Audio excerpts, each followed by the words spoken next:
My question to both of you is, regardless of the current rhetoric, would either of you name one positive thing that you respect in one another?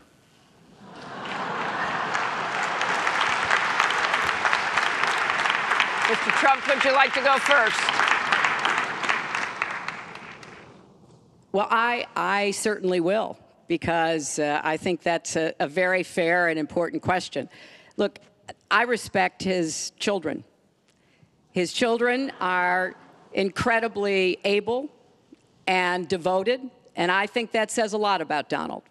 I don't agree with nearly anything else he says or does, but I do respect that. And I think that is something that, as a mother and a grandmother, is very important to me. So I believe that this election has become, in part, so conflict-oriented, so intense, because there's a lot at stake. This is not an ordinary time, and this is not an ordinary election.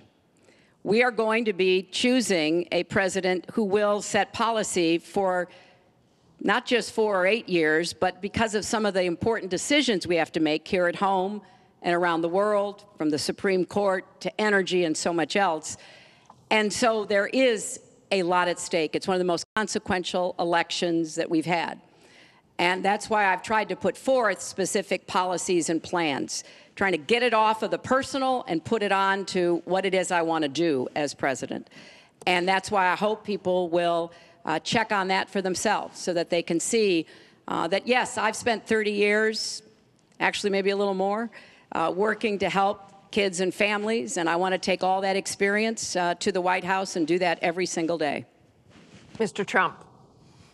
Well, I consider her statement about my children to be a very nice compliment. I don't know if it was meant to be a compliment, but it is a great. I'm very proud of my children, and they've done a wonderful job, and they've been wonderful, wonderful kids. So I consider that a compliment. I will say this about Hillary. She doesn't quit. She doesn't give up.